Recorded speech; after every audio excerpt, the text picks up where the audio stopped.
और इसलिए भी क्योंकि कानून की जानकारी ना होना महंगा साबित हो सकता था। अगर आप जानते हैं कि आप सही हैं, तो आप पलट कर लड़ने से नहीं घबराते हैं, भले ही आप रॉबिन हुड और उसके मैरीमैन गिरोह से लड़ रहे हों। मेरे अगर उच्च हम यहाँ शिक्षित पे डैडी मुझे हमेशा प्रोत्साहित करते थे कि मैं किसी बड़े कॉर्पोरेशन में यस, कोई अच्छी नौकरी खोजूं। वो कंपनी की सीढ़ी पर चढ़ने के लाभ गिनाते थे। वो ये नहीं समझते थे कि कंपनी के कर्मचारी की तनख्वाह पर पूरी तरह निर्भर रहकर मैं एक आज्ञाकारी गाय बन जाऊंगा, जिसका जो चाहे दूध निकाल सकता है। जब मैंने अमीर डैडी को अपने डैडी की सलाह बताई, तो वो बस हंस दिए। उन्होंने इतना ही कहा, क्यों ना सीढ़ी के मालिक बन जाओ। बचपन में मुझे ये समझ में नहीं आया था कि खुद के कॉर्पोरेशन का मालिक बनने से अमीर डैडी का क्या मतलब था। ये एक ऐसा विचार था जो असंभव और भयावह लग रहा था। हालांकि मैं इस विचार से रोमांचित था, लेकिन मेरी अनुभवहीनता मुझे ये कल्पना नहीं करने दे रही थी कि किसी दिन वयस्क लोग मेरी बनाई हुई कंपनी में काम करें। मुद्दे की बात यह है कि अगर मेरे अमीर डैडी नहीं होते, तो मैं शायद अपने शिक्षित डैडी की सलाह पर ही चलता। अमीर डैडी के बार बार याद दिलाने के कारण ही मेरे अपने कॉर्पोरेशन का विचार जीवित रहा और मुझे एक अलग राह पर चलाता रहा। 15-16 साल की उम्र में भी मैंने जान लिया था कि मैं उस रास्ते पर नहीं जाऊंगा जिसकी सलाह मेरे शिक्षित डैडी देते थे।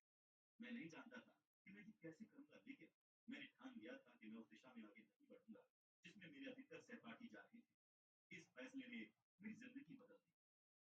जब मेरी उम्र 25 के आसपास हुई, तब मुझे अमीर डैडी की सलाह में ज्यादा समझदारी नजर आने लगी। उस वक्त मैं मरीन कॉप से बाहर निकलकर जेरोक्स में काम कर रहा था।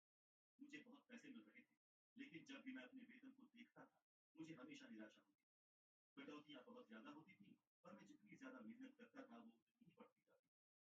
जब मैं ज्यादा सफल हुआ, तो मेरे बॉस मेरे प्रमोशन और तनख्वाह बढ़ाने की बात करने लगे। ये सुनकर अच्छा लगा, लेकिन मैं अपने कानों में अमीर डैडी की आवाज भी सुन सकता था। तुम किसके लिए काम कर रहे हो? तुम किसे अमीर बना रहे हो? सन 1974 में जब मैं जेरोक्स का कर्मचारी था, तभी मैंने अपना पहला कॉर्पोरेशन बनाया और अपने खुद के काम पर ध्यान केंद्रित करना शुरू कर दिया।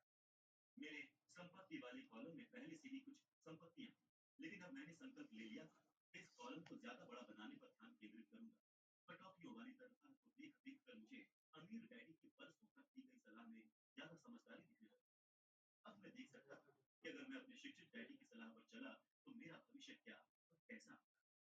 कई नियोक्ता महसूस करते हैं कि अगर उनके कर्मचारी उनके खुद के काम पर ध्यान केंद्रित करें, तो ये उनके कारोबार के लिए बुरा होगा। लेकिन मेरे मामले में इसका उल्टा हुआ। अपने खुद के काम पर ध्यान केंद्रित करने और संपत्तियां बनाने पर ध्यान एकाग्र करने से मैं बेहतर कर्मचारी बन गया, क्योंकि अब मेरे पास एक लक्ष्य था। मैं सुबह जल्दी आता था और मेहनत से काम करता था, ज्यादा से ज्यादा पैसे कमाता था ताकि मैं उसे रियल एस्टेट में निवेश कर सकूं। हवाई में उस वक्त आप तेजी से बढ़ रहे थे और भारी दौलत कमाने की संभावनाएं मौजूद थी। मुझे जितना ज्यादा एहसास हुआ कि हम भारी आर्थिक तरक्की की शुरुआती अवस्था में हैं, मैंने उतनी ही ज्यादा जेरोक्स मशीनें बेची। मैंने जितनी ज्यादा मशीनें बेची, मैंने उतने ही अधिक पैसे कमाए, और जाहिर है मेरे वेतन से उतनी ही ज्यादा कटौतियां हुई। ये प्रेरक था। कर्मचारी होने के जाल से बाहर निकलने के लिए मैं इतनी बुरी तरह बेताब था कि मैंने और ज्यादा मेहनत की ताकि मैं अधिक निवेश कर सकूं। सन 1978 तक मैं लगातार कंपनी के 5 शीर्षस्थ सेल्स पीपल में से एक बन गया। मैं चूहा दौड़ से बाहर निकलने के लिए पूरी तरह से बेताब था। 3 साल से भी कम समय में हाल ये हो गया कि मुझे जेरोक्स में जितनी कमाई हो रही थी, उससे ज्यादा अपने रियल एस्टेट होल्डिंग कॉर्पोरेशन से होती थी। अपने कॉर्पोरेशन में अपनी संपत्ति वाले कॉलम में मैं जो पैसा बना रहा था, वो मेरे लिए काम कर रहा था। उसके लिए मुझे दरवाजे खटखटाकर फोटो कॉपियर बेचने की जरूरत नहीं थी। अमीर डैडी की सलाह में मुझे ज्यादा समझदारी दिखने लगी। जो नहीं, मेरी जायदाद से मिलने वाला कैश फ्लो इतना ज्यादा हो गया कि मेरी कंपनी ने मेरे लिए पहली पॉश कार खरीद कर दी। जेरोक्स के बाकी सेल्स पीपल को लगा कि मैं अपने कमीशन खर्च कर रहा हूं, मगर मैं ऐसा कुछ नहीं कर रहा। मैं तो अपने कमीशन का निवेश संपत्तियों वाले कॉलम में कर। मेरा पैसा और ज्यादा पैसा कमाने के लिए कड़ी मेहनत कर रहा था। मेरी संपत्ति वाले कॉलम का हर डॉलर एक बढ़िया कर्मचारी था। ज्यादा कर्मचारी बनाने के लिए कड़ी मेहनत कर रहा था, और उसने अपने बॉस को एक नई पॉश कार खरीद कर दी, वो भी टैक्स चुकाने से पहले के डॉलर से। मैं जेरोक्स के लिए ज्यादा कड़ी मेहनत करने लगा। योजना काम कर रही थी और मेरी पॉश कार उसका सबूत। अपने अमीर डैडी से मैंने जो सबक सीखे, उनका इस्तेमाल करके मैं कम उम्र में ही चूहा दौड़ से बाहर निकलने में सफल हुआ। ये उस बेहतरीन वित्तीय ज्ञान के कारण ही संभव हुआ जो मैंने अमीर डैडी के सबकों से हासिल किया था। इस वित्तीय ज्ञान के बिना, जिसे मैं वित्तीय बुद्धि या वित्तीय आईक्यू कहता हूँ, वित्तीय स्वतंत्रता की मेरी राह ज्यादा मुश्किल होगी। अब मैं दूसरों को इस उम्मीद में सिखाता हूँ कि वो मेरे ज्ञान से लाभ उठा सके। मैं लोगों को याद दिलाता हूँ कि वित्तीय आईक्यू में विशेषज्ञता के चार व्यापक क्षेत्रों का ज्ञान शामिल होता है। पहला, अकाउंटिंग। अकाउंटिंग वित्तीय साक्षरता या अंक पढ़ने की योग्यता है।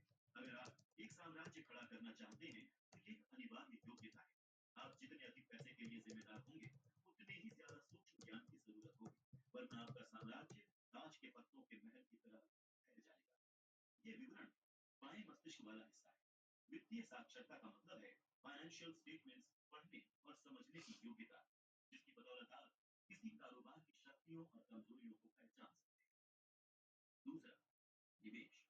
निवेश पैसे से पैसे बनाने का विज्ञान है। इसमें वो रणनीतियां और फॉर्मूले शामिल होते हैं जो रचनात्मक दाएं मस्तिष्क वाले हिस्से का उपयोग करते हैं। तीसरा, बाजारों को समझना। बाजारों को समझना मांग और पूर्ति का विज्ञान है। किसी निवेश के बुनियादी या आर्थिक पहलुओं के अलावा आपको बाजार के तकनीकी पहलुओं को जानने की जरूरत है, जो भावनाओं से संचालित होते हैं।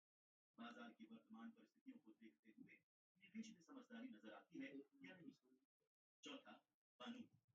अकाउंटिंग निवेश और बाजार की तकनीकी योग्यताओं के समर्थन से कॉरपोरेशन विस्फोटक विकास कर सकता है। जो व्यक्ति किसी कॉरपोरेशन द्वारा प्रदत्त टैक्स लाभों और सुरक्षाओं को समझता है, वो किसी कर्मचारी या छोटे व्यवसाय मालिक से ज्यादा तेजी से अमीर बन सकता है। इसमें उतना ही अंतर होता है जितना कि किसी चलने वाले और उड़ने वाले के बीच होता है। दीर्घकालीन दौलत के संदर्भ में ये बहुत भारी अंतर होता है। टैक्स लाभ। कॉरपोरेशन कई ऐसी चीजें कर सकता है जो एक कर्मचारी नहीं कर सकता।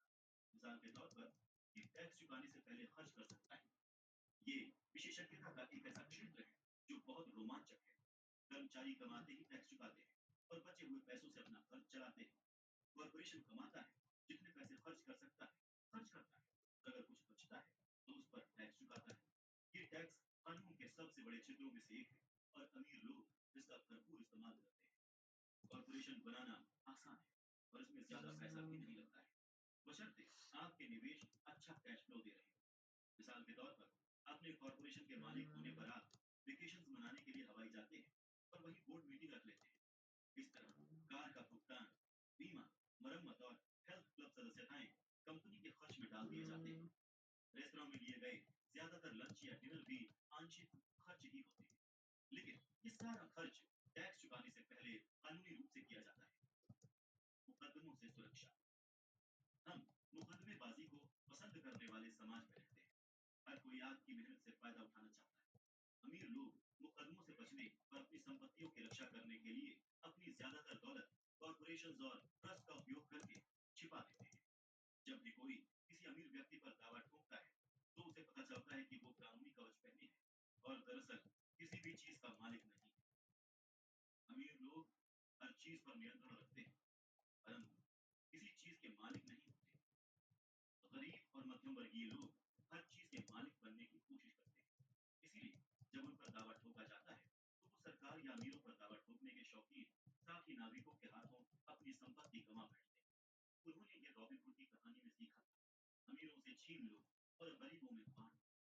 कॉरपोरेशन खड़ा करने का पूरा तरीका बताना इस पुस्तक का उद्देश्य नहीं है, लेकिन मैं कहूंगा कि अगर आप किसी प्रकार की वैध संपत्तियों के मालिक हों तो जल्दी से जल्दी किसी कॉरपोरेशन द्वारा प्रदत्त लाभों और सुरक्षा के बारे में ज्यादा जानकारी हासिल करें। इस विषय पर कई पुस्तकें लिखी गई हैं, जो विस्तार से इसके फायदे बताएंगी और कॉरपोरेशन गठित करने के लिए आवश्यक पायदानों की जानकारी भी देंगी। कैरेट सदर की पुस्तकें व्यक्तिगत कॉरपोरेशन की शक्ति का बखूबी वर्णन करती है। वित्तीय आय के दरअसल कई योजनाओं और गुणों का मेल होता है। कहूंगा कि ये पहले बताई गई चार तकनीकी योग्यताओं का मिश्रण ही है, जिनसे बुनियादी वित्तीय बुद्धि बनती है। अगर आप भारी दौलत की चाह रखते हैं तो इन योग्यताओं के समन्वय से आपकी वित्तीय बुद्धि बहुत ज्यादा बढ़ जाएगी। तो संक्षेप में समझिए, कॉर्पोरेशन वाले बिजनेस मालिक। वित्तीय आईक्यू दरअसल कई योग्यताओं और गुणों का मेल होता है। मैं कहूंगा कि ये पहले बताई गई चार तकनीकी योग्यताओं का मिश्रण ही है, जिनसे बुनियादी वित्तीय बुद्धि बनती है। अगर आप भारी दौलत की चाह रखते हैं तो इन योग्यताओं के समन्वय से आपकी वित्तीय बुद्धि बहुत ज्यादा बढ़ जाएगी। संक्षेप में इसको समझें, कॉरपोरेशन वाले बिजनेस मालिक और कॉरपोरेशन के लिए काम करने वाले कर्मचारी पहले कमाते हैं, फिर खर्च करते हैं और जब बचता है तो टैक्स चुकाते हैं। वहीं कॉर्पोरेशंस के लिए काम करने वाले कर्मचारी पहले कमाते हैं, फिर टैक्स चुकाते हैं और फिर जो बचता है वो खर्च करते हैं। मेरी सलाह है कि आप अपनी संपत्तियों और कारोबारों के चारों तरफ कॉर्पोरेशंस के सुरक्षा कवच के बारे में सीखें। इसे अपनी सकल वित्तीय रणनीति का हिस्सा बना लें। अध्ययन सब अध्याय 4 सबक 4 टैक्स का इतिहास और कॉर्पोरेशंस की शक्ति। 7 कई लोग रॉबिन हुड को नायक मानते हैं, जो अमीरों से पैसे लेता था और गरीबों को पैसे देता था। अमीर डैडी की ये धारणा नहीं थी। वो रॉबिन हुड को अपराधी कहते थे। हालांकि लोकप्रिय धारणा ये है कि अमीरों को ज्यादा टैक्स देना चाहिए और गरीबों को पैसे देना चाहिए, लेकिन सच तो ये है कि ये मध्यम वर्ग होता है जिस पर भारी टैक्स लगता है, खासतौर पर शिक्षित उच्च आय वाला मध्यम वर्ग। ये कैसे होता है, ये समझने के लिए रॉबर्ट टैक्स का संक्षिप्त इतिहास बताते हैं। इंग्लैंड और अमेरिका में मूलतः कोई टैक्स नहीं था, केवल युद्ध जैसी चीजों के लिए कभी कभार अस्थायी टैक्स वसूल किया जाता था। सन 1874 में इंग्लैंड ने अपने नागरिकों पर स्थायी इनकम टैक्स लगा दिया। अमेरिका में वो भूमि जहां चाय पर टैक्स की वजह से बोस्टन टी पार्टी प्रतिरोध हुआ था और क्रांतिकारी युद्ध को चिंगारी मिली थी, वहां सिर्फ 1913 में 16वें संशोधन की बदौलत इनकम टैक्स स्थायी बन गया। बहुसंख्यक लोग इन आदेशों के पक्ष में इसलिए थे क्योंकि टैक्स शुरू में केवल अमीरों के खिलाफ लगाए गए थे, लेकिन फिर हालात बदल गए। हालांकि इनकम टैक्स का उद्देश्य अमीरों को दंड देना था, लेकिन अंततः ये उन्हीं लोगों को दंडित करने लगा जिन्होंने इसकी पैरवी की थी, गरीब और मध्यम वर्ग। अमीर डैडी ने समझाया कि वो और गरीब डैडी विपरीत ध्रुवों की तरह थे। गरीब डैडी सरकारी कर्मचारी थे और अगर वो अपने आवंटन को खर्च करते थे और लोगों को नियुक्त करके अपने संगठन को ज्यादा बड़ा बनाते थे तो उन्हें पुरस्कार दिया जाता था। लेकिन अमीर डैडी जितने कम लोगों को नौकरी पर रखते थे और जितना कम खर्च करते थे, उनके निवेशक उनका उतना ही ज्यादा सम्मान करते थे। और जब सरकार फैलती है तो इसके समर्थन के लिए आवश्यक टैक्स डॉलरों की राशि भी बढ़ जाती है। तो गरीब डैडी को सचमुच ये विश्वास था कि सरकार को लोगों की मदद करनी चाहिए। उन्होंने और रॉबर्ट की मां पीस कॉप में काम करते हुए मलेशिया, थाईलैंड और फिलीपींस जाने वाले स्वयंसेवकों को प्रशिक्षित किया था। ज्यादा लोगों को नियुक्त करने के लिए वो हमेशा ज्यादा अनुदान और बजट की मांग करते रहे। रॉबर्ट के लिए एक चुनौती थी कि वो शहर के सबसे बड़े पूंजीपतियों में से एक के खाते काम करें और फिर घर पर एक शिक्षित सरकारी अधिकारी के पास जाए। किस डैडी पर भरोसा किया जाए, ये जानना आसान नहीं था। लेकिन जब रॉबर्ट ने टैक्स के इतिहास का अध्ययन किया तो उन्हें एक रोचक चीज पता चली। जब सरकार की पैसे की फूट बढ़ी तो जल्दी ही मध्यम वर्ग पर भी टैक्स लगा दिया गया और वहां से ये नीचे की ओर खिसक कर चला गया। लेकिन अमीरों ने एक अवसर देखा क्योंकि वो अलग नियमों से खेलते हैं। कॉर्पोरेशन जो समुद्री जहाजों के युग में लोकप्रिय हुए, टैक्स से बचने का तरीका प्रदान करते थे। कानूनी कॉर्पोरेट तंत्र को समझने से अमीरों को भारी लाभ मिला और बुद्धिजीवियों से ज्यादा चतुर बनने की अनुमति दी। सरकार का आदर्श ये है कि पैसे का अधिशेष नहीं होना चाहिए। अगर आप अपनी आवंटित राशि खर्च करने में असफल रहते हैं तो ये जोखिम रहता है कि आप इसे अगले बजट में गंवा देंगे। दूसरी ओर व्यवसायियों को पैसे बचाने के लिए पुरस्कृत किया जाता है और उनकी कार्यकुशलता की प्रशंसा की जाती है। जब सरकार ने अपने आदर्श जारी रखे और ज्यादा पैसे खर्च करके चली गई तो ज्यादा टैक्सों की जरूरत पड़ी। इस बार मध्यम वर्ग और अंततः गरीब होगा। कॉर्पोरेशन सिर्फ एक कानूनी दस्तावेज होता है, इससे एक कानूनी संस्था बनती है। ये दरअसल कोई चीज नहीं होती, ये कोई फैक्ट्री या लोगों का समूह नहीं होता। लेकिन कॉर्पोरेशन की इनकम टैक्स दर व्यक्तिगत इनकम टैक्स दर से कम होती है। इसके अलावा कॉर्पोरेशन को टैक्स चुकाने से पहले कुछ खर्च करने की अनुमति है। जो लोग उठकर अपनी नौकरी के लिए ऑफिस जाते हैं और टैक्स चुकाते हैं, अगर वो समझ सके कि अमीर लोग खेल को कैसे खेलते हैं तो वो भी ऐसा ही कर सकते हैं। समस्या ये है कि आप किसी नौकरी में जितनी ज्यादा मेहनत से काम करते हैं, आपको सरकार को उतना ही ज्यादा टैक्स देना होगा। टैक्स अंततः उन्हीं लोगों को दंडित करते हैं जिन्होंने उनके पक्ष में पैरवी की। अमीरों को दंडित करने के प्रयास शायद ही कभी काम करते हैं, क्योंकि अमीर लोग अपने टैक्स के बोझ को न्यूनतम करने के तरीके खोज लेते हैं। ऐसा ही एक तरीका है इंटरनल रेवेन्यू कोड का अनुच्छेद 1031।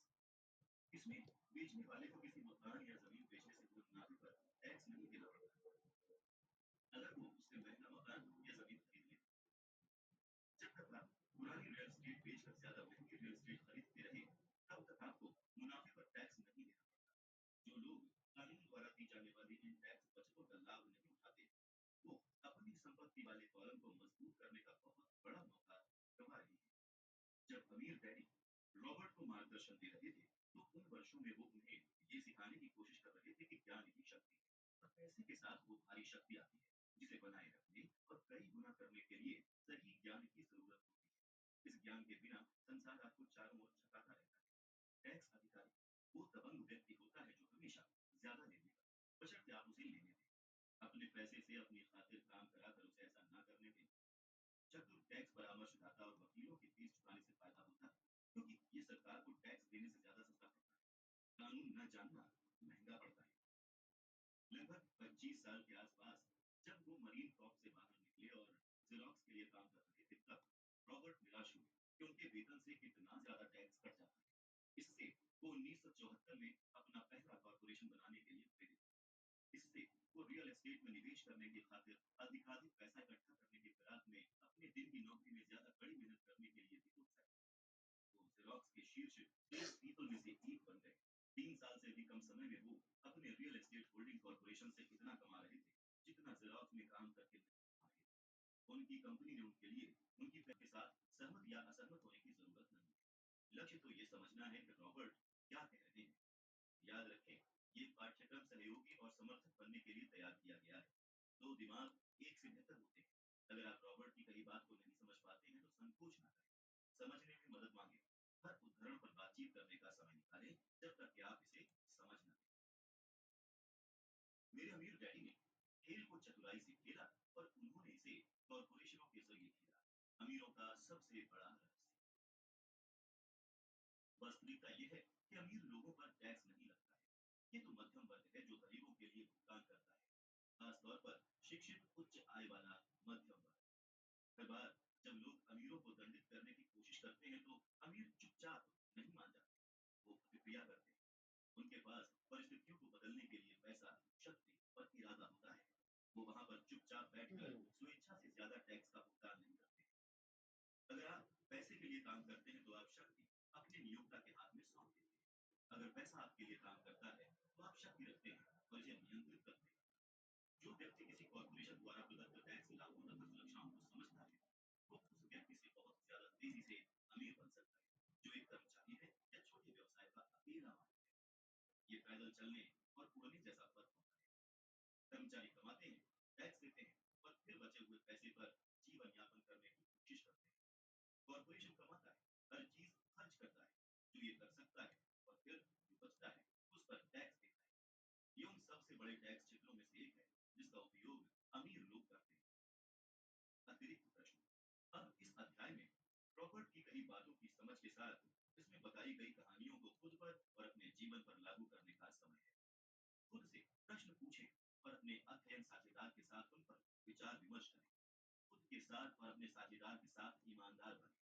खुद के साथ और अपने साझेदार के साथ ईमानदार बने। आप जो जवाब दे रहे हैं, अगर उनमें से कुछ आपको पसंद नहीं आते हैं तो खुद से पूछें कि क्या आप बदलने के लिए तैयार हैं। अपने विचारों तथा मानसिकता को बदलने की चुनौती को स्वीकार करें। प्रश्न नंबर एक। क्या आप रॉबिन हुड के बारे में अमीर डैडी के आकलन से सहमत हैं कि वो एक अपराधी था? क्यों या क्यों नहीं? प्रश्न नंबर दो। क्या टैक्स ने सरकारी व्यय के साथ एक ज्यादा बड़ी समस्या उत्पन्न कर दी है? प्रश्न। कैमरा उसकी याचना पर केंद्रित था ताकि पूरा संसार इस दृश्य को देख ले। ये कहने की जरूरत नहीं है कि इस पर मेरा ध्यान केंद्रित हो गया।